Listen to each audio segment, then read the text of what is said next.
Update. My best friend Pam, female 22, started dating my male 22 high school bully. The fallout.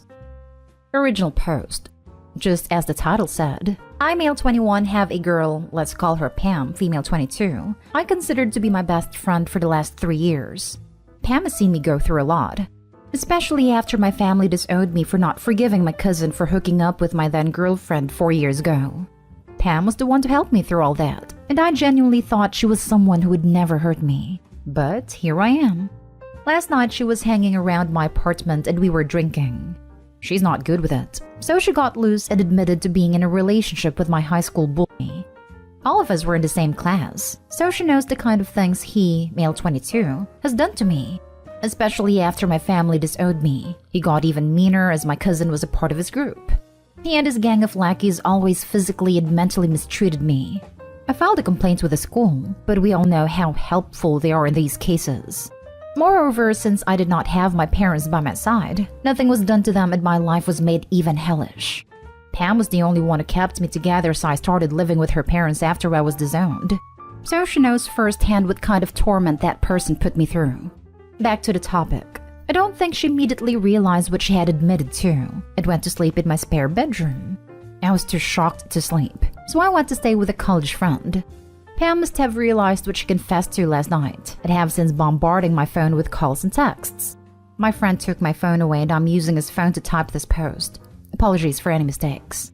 I am honestly thinking of cutting her out at this point. She means a lot to me, but I just can't be around her anymore. But I don't know whether I'm being unreasonable here. Can someone help me? Now for the top advice before reading the updates. Hey Opie, I'm really sorry to hear you have to deal with us. To reference those saying that people change, Opie, you were not required to forgive him, or your friend, under any circumstances. And moreover, your best friend cannot forgive him for you. I think you should also note that she clearly deliberately hid her relationship from you. She knew that this would upset you, hence why she hid it from you until she was too drunk to continue doing so. I don't think it would be unreasonable for you to cut her off or even request distance. If this is unforgivable for you, that's okay. Personally, I wouldn't be able to forgive a friend that dated my tormentor, so I understand where you are coming from. I think whatever choice you end up making is up to you, but whatever option you choose is okay.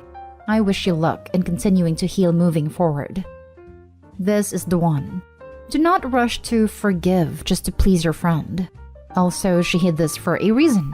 And if the bully changed, he would have reached out knowing he was dating Opie's friend to make amends. Wow, she's a terrible person for doing that. There's no way in hell she didn't realize this was going to be the outcome. On top of it all, she has given your bully even more ammunition to humiliate and bully you with. I guarantee she has probably told him everything about you and about all the breakdowns you've had.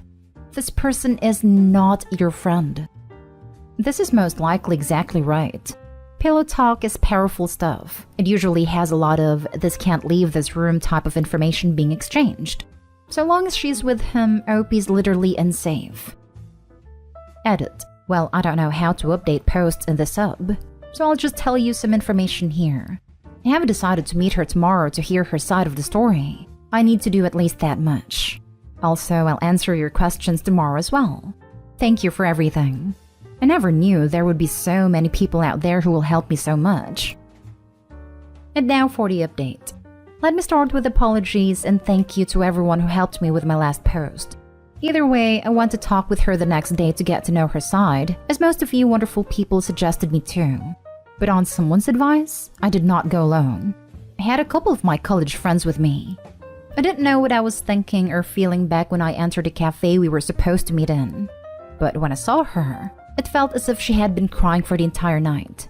As Pam saw me walking towards her, she got up to hug me. We usually greet each other like that, but I gently pushed her away. I could see she was hurt, but so was I. My buddies took seats over at the next table and Pam and I got to talking. She could barely form any sentences as she kept apologizing. I told her to stop crying as gently as I could, and she finally started telling her side of the story to me. Well, they had not been dating for 3 months, but for a year. Yup, for a year she had been lying to me. And then came the line which most of you said she would. Pam, he has changed a lot. You should meet him. Me, Really? You're going to say that to me after all he has done? I still have scars from what he did to me. You know this, don't you? Why were you talking to him in the first place? Pam, he wanted to apologize to you for all he did, but didn't have the courage to. From then on, the conversation went in circles. He wanted to apologize. The two of them got to talking at all. But she did not have the answer for my one question. Why him? At this point, someone walked over to us and sat beside her. Any guesses who it was? Yep, it was my bully. Let's call him Matt. I don't clearly remember what happened afterwards, but there was a lot of yelling and then Matt snapped and tried to punch me for making his girl cry. Pam was watching it all. I wasn't in the right mind, so the punch hit me. My friends rushed over, but before they could do anything, I knocked Matt down. Back in high school, I used to be small and weak, but in the last couple of years, I have grown a lot, both in height and weight. Thankfully, my friends stopped me before I did something that would have made me regret later on. Pam was crying all the while, but not once did she try to check on me. At that moment, I knew our friendship was over. I looked at her for one last time and told her, so much for a change, don't you think? After that, my friends and I walked out of the cafe. It was then all the rush and anger I had disappeared, and I started bawling like I was back in high school. Not proud of it, but my friends helped me immensely. The days following the meet were tiring as I was busy moving in with my friends. The apartment I was living in belonged to Pam's parents, so I didn't think it was right for me to continue living there. However, before leaving, I called them and told them about the fight and stuff, and that I was moving out. They were surprised and reassured me that their daughter will not cause me any issues, but I declined. I was living there while paying minimum rent to them, and I did not think it would be a good idea for me to live somewhere Pam could find me. I thanked them for all they had done for me over the last few years, and reassured them our relationship was still the same. I could feel it was tough for all of us, but this farewell was necessary. So here I am, living with my college friends who also celebrated my birthday last night. It was an awesome party, and completely unexpected too. After all, in all this mess, I forgot about my birthday for the last time in life. On my birthday, Pam tried to call and text me, but I didn't reply to or see her text. So that's all, I think. I'm still sad about losing my best friend, but I know this is the best for both of us. On a positive note, though, I was informed that I have been selected for a student exchange program. So if the pandemic allows it, I'll be moving to Singapore in a couple of months. And lastly, thank you for all the love and support you people gave me. Love y'all and take care. Good for you. At least she'll now know that he is as violent as you remembered him to be. Yep, I wasn't even surprised. OP, as you also said, why was she even talking to him in the first place? Even if he changed or wanted to apologize, it doesn't change what happened and it's still a very big betrayal and extremely disrespectful. Now we've all seen that he hasn't even changed. Maybe you could press charges. It is petty, but he deserves it. You had a lot of witnesses as well. The guy wanted to apologize, which I also suspect since his apology was attacking you. He never apologized to you. So it came to her to apologize to you, and she began sleeping with him? That's her logic and just shows how much of a piece of trash he is. The relationship really won't last. She'll see his true side and will wonder if he was really worth the relationship. Good luck for the exchange program. Singapore is a great place. I know I shouldn't be concerned about her, but I hope she leaves him for her own good. Doesn't matter, dude. It's her life. She's made her decision. You can't expect to go rob a bank and not face any consequences. Why does she even want to stay friends with you? She clearly doesn't care or have any empathy. She also was worried about him over you when he attacked you. Yeah, that fact hurt me more than my parents disowning me. It was a mixture of pain and satisfaction of knowing I wasn't wrong. Now for the last story. Update. Brother's girlfriend thinks I bullied her in high school. I don't remember her, and her story seems off. But I can't come to Christmas unless I apologize. Original post. My brother Jack is dating Jess. I met her in summer and she said we'd gone to secondary school together. She seemed upset I didn't remember her. So I apologized and she said it was fine and then she walked away. I'm engaged to a guy I went to high school with and still in touch with a friend from school. So I messaged both of them and asked them if they remembered Jess. And neither did, so I figured that Jess just wasn't in my classes and that's why I couldn't place her. That night, Jack messaged saying I really upset Jess once again. I was like, again? It says that Jess says I used to bully her. I'm not going to say I was a great person in high school. I had lots of friends, but I was going through a lot of crap. So I could be nice, but could also often be just a raging witch. I never targeted or tormented anyone, and I truly do not think it crossed into bully territory, but I could be very rude and sarcastic. I was definitely not an a-hole, but bully is a bit much in my opinion. Jack said I had to text him an apology so he could show it to Jess. So I sent a generic apology text because I don't know what I actually did, and could only assume I was an a-hole to Jess at some point. Jack called me out on it being generic and said I needed to be specific. I told Jack that I didn't remember Jess. So if she wants a specific apology, she needs to tell me what I am apologizing for. Jess says I stole her boyfriend, gave her an eating disorder, and stopped her getting into her dream university. And here is where the story gets sketchy, because the guy Jess claims to have been dating at the time was a liar who told people we hooked up when we didn't.